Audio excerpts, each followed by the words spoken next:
जय गुरु जी। शुक्राना गुरु जी। सारी संगत को जय गुरु जी। संगत जी, आपको पता है, अगर हम गुरु जी से बातें करें या फिर गुरु जी के स्वरूप को देखकर मुस्कुरा कर बातें करें, उनको देखकर स्माइल पास करें, तो गुरु जी हमें क्या क्या करिश्मे दिखाएंगे। गुरु जी के करिश्मे सोच भी नहीं सकते। गुरु जी हमें इतने सारे करिश्मे दिखाएंगे, क्योंकि गुरुजी कहते हैं, पुत्र मुझसे बातें किया कर। इसी पर एक आंटी जी का सत्संग सुनाती हूँ, जिसमें उन्होंने इस बात को बहुत अच्छे से एक्सप्लेन किया है। ये सत्संग पूरा ज़रूर सुनिएगा, आपको बहुत सारे आंसर्स मिलेंगे। तो चलिए आंटी जी का सत्संग सुनाती हूँ। यह मेरा शुक्राना सत्संग है और पहले भी मैं कुछ सत्संग अलग अलग प्लेटफॉर्म पर शेयर कर चुकी हूँ। और एक बात और कहना चाहूँगी, आज तक मैंने एक सत्संग को छोड़कर सभी सत्संग लिख कर भेजे हैं और परसों मैंने सोचा कि ऑडियो रिकॉर्ड करती हूँ। तो शायद गुरु जी की जो मर्ज़ी, जो हुक्म, उनका मैंने 2 बार सत्संग रिकॉर्ड किया, लेकिन जब मैं अपना सत्संग अपलोड करने लगी तो वह कोई ना कोई कारणवश अपलोड नहीं हो पाया। तो मुझे फिर यही लगा कि शायद गुरु जी की मर्ज़ी है कि मैं सत्संग लिखकर ही शेयर करूं।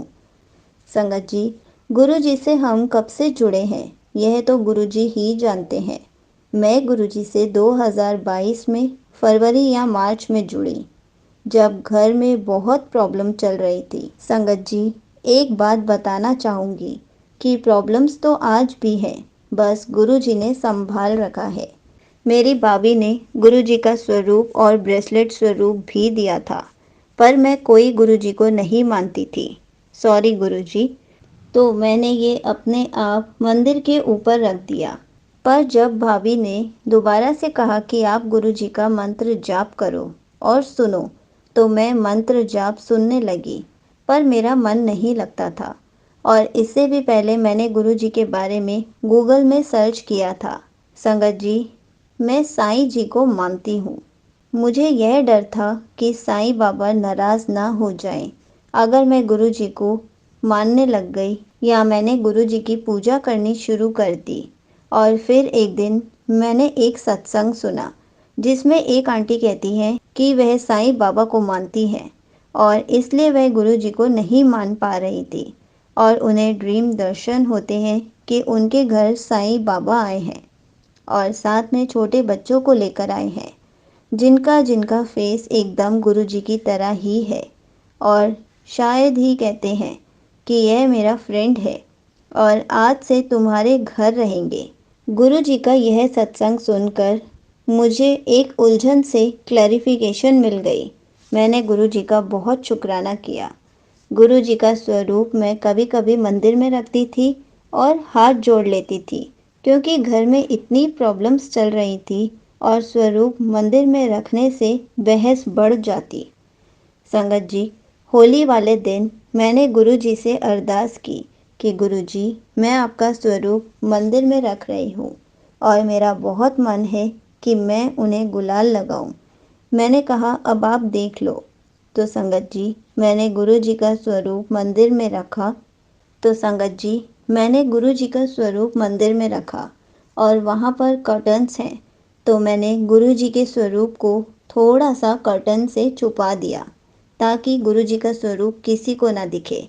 और मैंने गुरु जी के गाल पर एक छोटा सा गुलाल का तिलक लगा दिया। संगत जी, शाम को बड़े मंदिर से मंत्र जाप का लाइव टेलीकास्ट होता है, जो मैं अपने मोबाइल पर देख रही थी।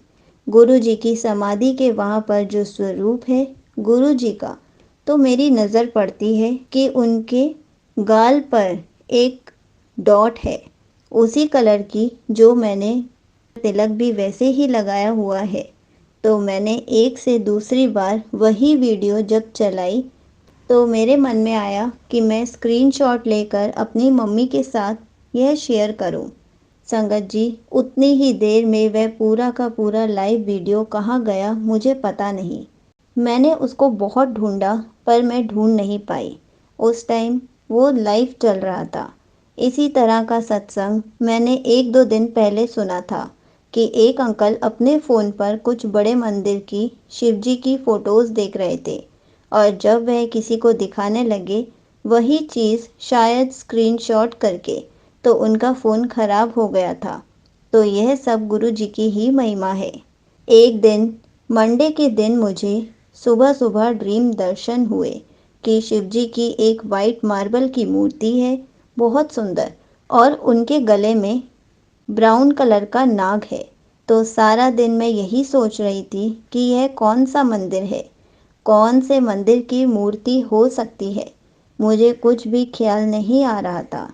रात को भी यही चल रहा था दिमाग में, और अचानक से फिर गुरुजी ने दिमाग में डाला कि यह बड़े मंदिर की मूर्ति है।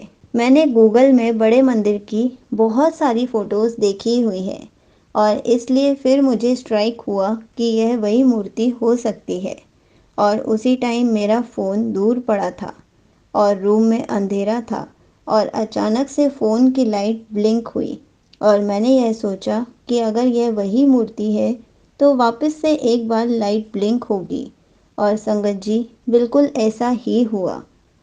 तो गुरु जी का लाख लाख बार शुक्राना कि गुरु जी ने मुझे मेरा जवाब दे दिया। मैंने गुरु जी के जितने भी सत्संग सुने थे, उनमें गुरु जी ने कृष्ण जी के रूप में, साईं बाबा के रूप में दर्शन दिए, पर मैंने कभी माँ के रूप में उनका दर्शन देते हुए ऐसा कोई सत्संग मेरे सामने फ्लैश नहीं हुआ था। और एक सत्संग में मैंने यह सुना था कि गुरुजी एक आंटी को कहते हैं कि सब मटेरियलिस्टिक चीज़ें मांगते हैं, पर कोई मुझे नहीं मांगता। गुरुजी जब हमें कनेक्ट करते हैं तो हमारी लाइफ टोटल उनके हाथों में हो जाती है। यह हम समझ नहीं पाते। आज भी कई बार संगत जी मन डावाडोल हो जाता है, पर फिर धीरे धीरे गुरुजी खुद ही समझाते हैं कि यह सब वही कर रहे हैं। तो यह सब चीज़ों के लिए अनंतम अनंतम शुक्राना। संगत जी, मेरे मन में ये क्वेश्चन तो चल ही रहा था कि गुरुजी माँ के रूप में दर्शन नहीं देते, और दूसरा, जब मैं हाथ जोड़ती थी तो मैं गुरुजी को बोलती थी, आपसे आपको मांग रही हूँ।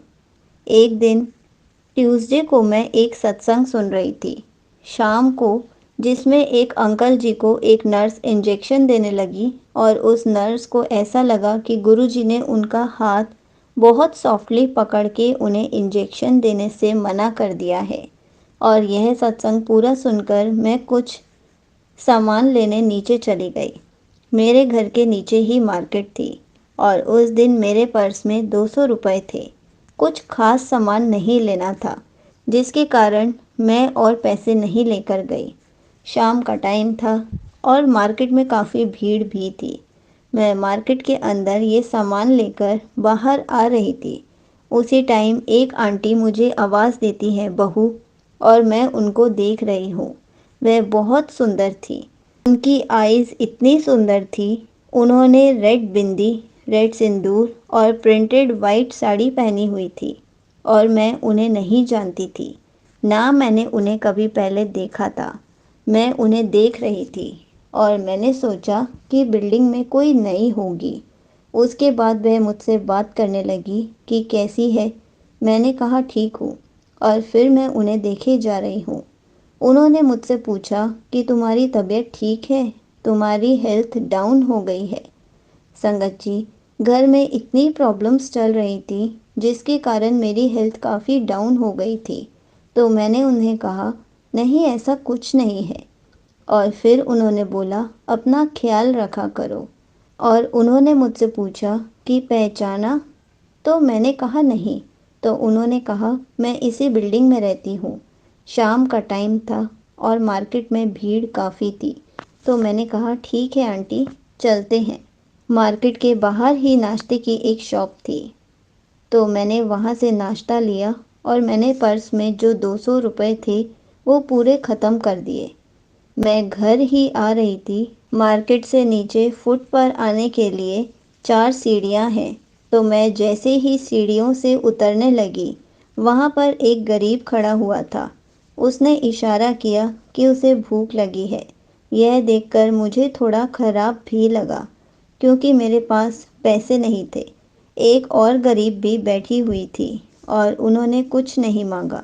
मैंने देखा तो मेरे पर्स में चेंज थी और जब काउंट किए एक्यूरेटली वह एक समोसे के लिए ही थे।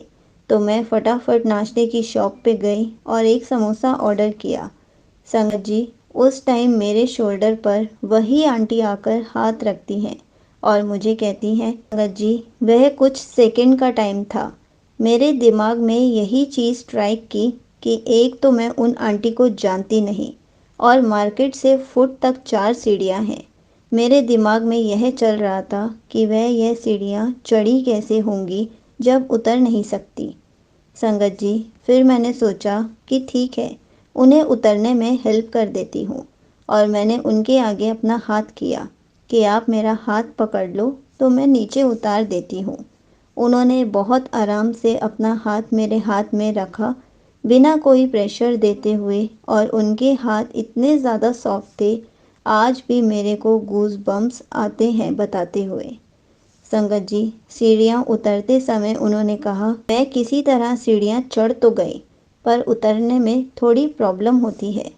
यह क्वेश्चन मैंने उनसे नहीं किया था और दूसरी चीज़, मैं कुछ सोच भी नहीं पा रही थी क्योंकि उन्होंने साथ ही मुझसे कहा कि यहाँ की सीढ़ियाँ थोड़ी टूटी हुई हैं।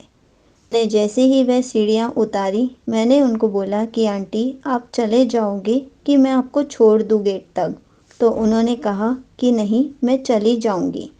लेकिन आंटी जी ने बिल्डिंग की तरफ टर्न नहीं किया और उन्हीं को देख रही थी। लेकिन पलक झपकते ही वह गरीब मेरे सामने फिर से आकर कुछ खाने के लिए मांगने लगा। मैं फटाफट नाश्ते की शॉप से समोसा लेकर उनको देती हूँ और घर चली जाती हूँ। संगत जी, वही आंटी ने रेड बिंदी और रेड सिंदूर लगाया हुआ था, जिस रूप में माता रानी होती है।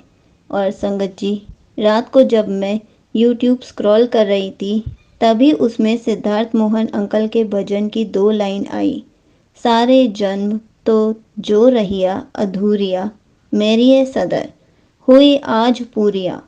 जय गुरु जी, अनंतम अनंतम शुक्राना।